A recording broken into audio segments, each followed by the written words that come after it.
Day 3 of being in the queue. This is stressful. Erica's gotten more rations. We're running low on water. Wow. The Eurostar, London to Paris or Paris to London, it's a circus. Every time. Every time. Long lines, crowded stations, crowded trains. To ride the train multiple times, here's what we learned so you don't make the same mistakes, or so you know what to do. Yeah. Hi, I'm Erica. And I'm Jordan. And we're your guides abroad.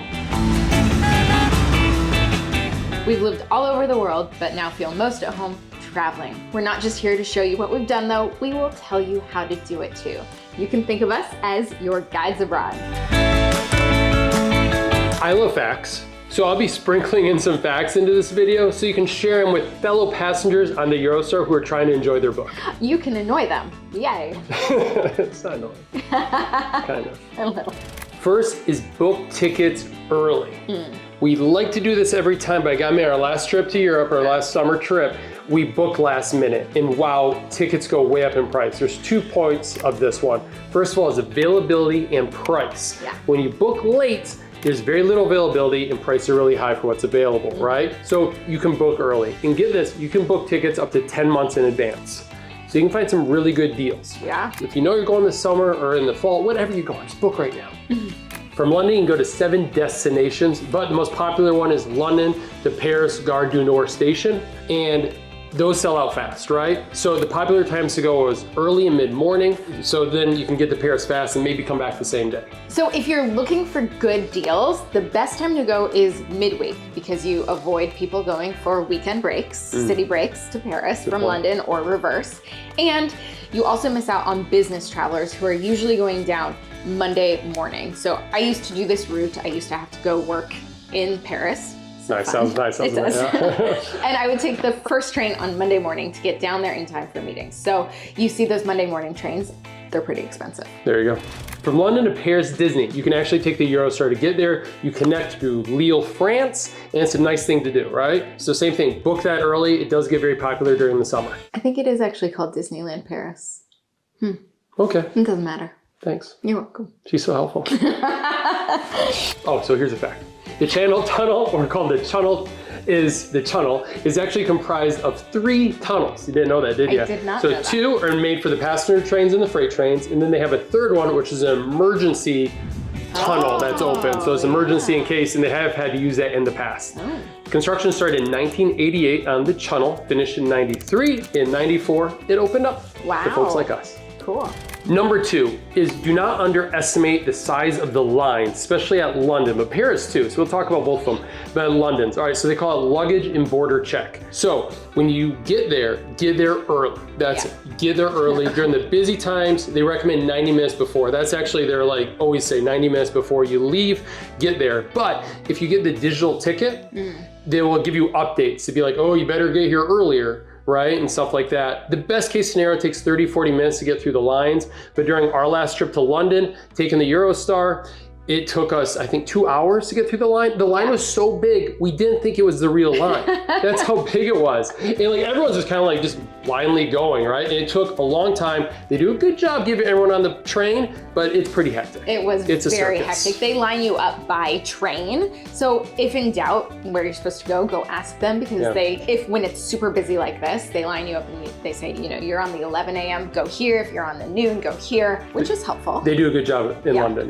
And a quick reminder, the station in London where the Eurostar leaves from is St. Pancras Station. It's an international train station. It's in north central London. Pretty cool, right? So if you're taking the tube, you get off at King's Cross and you can walk underground to St. Pancras and there's signs letting you know where to go. It's kind of famous for Harry Potter. It's that station, like a 3rd or, you know, it's a Harry Potter thing. I'm probably going to be, I should know that. You should. Yeah. Last fact on this one is ticket gates close 30 minutes before departure. So don't be that person who shows up and then you miss it. Yeah. And one thing that I thought was super interesting the first time I took it is you go through both sets of immigration before you depart from whatever station you're leaving from. So you don't have to wait in those lines once you get to your destination. So if you're leaving London, you stamp out of London, stamp into France and get on the train. And when you get to Paris, you're off and you're free. Same goes the alternate way. Stamp out of Paris, stamp into London, and then once you get to the station, you're free to go. I think it's cool. It is a UK border. We call it London because London's a city-state. It's its own thing. Stop it. So So we are here 90 minutes before our train. They recommend 60 to 90 minutes. So God, we're doing so well. Fact number 2, first of all, don't forget your passports when you're heading to France, right? You're leaving the country. Number 2, what did the UK fear the most with the opening of the channel? Lots of baguettes inbound. I don't know. They were worried about people, but rabies. They were worried about rabies or totally. zombies coming through the tunnel, right? So the UK has been rabies-free since 1902, and a lot of the design of the tunnel was to prevent animals from getting through it to bring rabies to the island. Pretty cool, right? Yeah, if you're trying to move with your dog to the UK, they have very strict regulations on how to bring your animal in. There you go. All right, number 3 is there is little room for luggage. So we were taking a lot of stuff with us and we were a little nervous that we wouldn't have space. We had space, luckily. So if you are in the standard class, you get 2 bags of luggage plus a handbag. So that could be a lot, especially if you are on a long trip. You might have 2 of the roller bags, which would take up a lot of room. So just get on the train early if you can and get some space, but it's a circus, just know that. There's just not a lot of places for luggage in the standard carriage, so they don't give enough spaces for everyone to bring 2 things of luggage. So it's just gonna be chaos in there, so good luck. That's all I can say. You can find spots, but it's worked out fine every time we've done it. Knock on wood for this next time. There you go. Yeah, and if you're worried about it and you really wanna upgrade, go to business because you don't have to worry about that. We'll talk about that later. The Channel Tunnel is 31.5 miles long, 23.5 miles is underwater, underneath the English Channel, making it the longest undersea tunnel in the world. She doesn't care. I don't. Our son did though. He did, he loves my facts. He loves me. Another thing we love is our one-day London itineraries. We're biased, of course, but you should download this. Click the link down in the description below. It's a wonderful one-day trip into London. It'll take you to all the major sites, starting off at Tower of London and then taking you around the Thames. Anyway, it's wonderful. Click the link down in the description below. It is at yourguidesabroad.com/London. And it's free. We should be doing from Paris, right? Oh, we should. Get off of Eurostar, one day in Paris. Anyway, stay tuned. Maybe we'll make that, we'll see. Number 4, and we should remember this every time, is that food on the Eurostar is not great. If you're on the standard ticket, you can go to the Eurostar Cafe, which is in one of the cars or carriages, right? And it doesn't have a big selection. You're on a train, it makes sense. It can be expensive too. They do serve alcohol on the train though, and wine and champagne. But anyways, you can bring your own stuff. So that's what I recommend. Pick up stuff before you get to the train station. You're allowed to bring it on. They even let you bring your own beer and wine on as long as you don't bring too much, because as they say, they want to make sure that people in the cabin have a comfortable journey. What that really means is they don't want you to get completely pissed. If you don't pick up food before you get to the station, like Jordan suggested, because we actually never do that, you can pick up food in the station before you go through the security lines, because once you go through the security lines, the options are very limited, not very good, and very crowded. So on the London side, you have like a Pret. On the Paris side, you have a cafe, but the line was insanely long. So if you haven't picked up food before you get to the station, pick it up in the station before going through security. There you go. Don't forget to pick up food for the train. It's nice. They have food on the Eurostar, but it's gonna be better at the train station, especially in France. Number 5, I think it's the first time I ever rode on the Eurostar. Erica booked the tickets, we got on early in the morning, and it was glamorous. I absolutely loved it. They had waiters come around and with white table service, and we got all this food. We had a wonderful breakfast. I'm like, Eurostar is amazing. This is so great. I'm so comfortable here. But in reality, she had booked business premier seats for us because she booked them early, so you can get a really good price. It's all about that booking early. You can get really good prices on that. If not, they get pretty expensive. Around like 400 pounds for a ticket for it. Don't quote me on cost. The idea is business premier. I thought it was worth it if the price is right. Yes. And that's a big one for you. So it is a nice experience. Like I said, you get food, you get drinks, you get your own lounge access, like in each one of the stations. You get to go through the fast line. Yeah, so all that stuff about the long lines at security, you have your own priority line to go through immigration and luggage check. So business premier, I think it's worth it, but if it's the right price, right? Just check the price, figure out if it's right for you. There can be some times when you book so late that the standard tickets are like almost as much as the business tickets. So then you're just paying an exorbitant price for any seats on the train. Book early. Okay, so there are 3 classes. We spoiled ourselves the very first time and we have not been back to Business Premier since. We usually ride standard, and that is the cheapest seat on the train. And now with kids, we enjoy riding standard. So at standard, you still get 2 pieces of luggage plus 1 piece of hand luggage. You don't get any food included in that, but you can go to the carriage. For Standard Premier, you have a little more seating room available, which people really like on it, and you get a light meal served to you, and then you get the same luggage handling, the same lines, all that kind of stuff. So more space, a little bit of food. Another fact's coming, isn't it? It is, yeah. Talking about costs. All right, so it costs about $4.5 billion for them to make the Eurostar. In today's dollars, that's $12 billion. Wow. Eye-watering, but at the same time, those mega projects, I'm impressed. It's not a bad deal. Wow. I'm sure they made a lot of money on it since then. There's been a lot of inflation.